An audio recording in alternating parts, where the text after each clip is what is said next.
നിങ്ങളിലൂടെ, നിങ്ങളുടെ കുടുംബത്തിലൂടെ ദൈവ പദ്ധതികൾ മുന്നോട്ട് പോകണമെങ്കിൽ 3 കാര്യങ്ങൾ വീട്ടിൽ സംഭവിച്ചാലേ പറ്റൂ.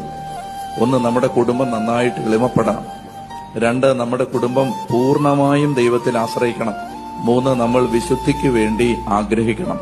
നമ്മുടെ ജീവിതത്തെ ഓരോ ദിവസവും തിരുത്തി മുന്നോട്ട് പോകാൻ ആഗ്രഹിക്കണം. ഈ 3 കാര്യങ്ങൾ സംഭവിച്ചാൽ ഇതാ നിങ്ങൾക്കൊരു സദ്വാർത്ത.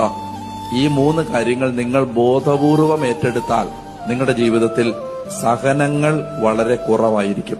ഈ 3 കാര്യങ്ങൾ, കാരണം ദൈവ സഹനം നമുക്ക് അനുവദിക്കുന്നത് ഈ 3 കാര്യങ്ങൾക്ക് വേണ്ടിയിട്ടാണ്. അപ്പൊ ഈ 3 കാര്യം നമ്മൾ തന്നെ അങ്ങ് തീരുമാനിക്കുകയാണ്, ഞാനങ്ങ് എളിമപ്പെട്ടോളാം. ഈ അടി കൊണ്ടിട്ട് എളിമപ്പെടേണ്ട കാര്യമില്ലല്ലോ, ഞാൻ എളിമപ്പെട്ടോളാം. അപ്പൊ നമ്മൾ എന്ത് ചെയ്യുന്നു? നമ്മൾ സാധാരണക്കാരിൽ സാധാരണക്കാരനായി നമ്മളെ തന്നെ കാണുകയും നമ്മൾ വലുതല്ല എന്ന് നമ്മൾ വിചാരിക്കുകയും നമ്മൾ ഏറ്റവും താഴ്ന്ന അവസ്ഥയിൽ എപ്പോഴും നമ്മളെ പരിഗണിക്കുകയും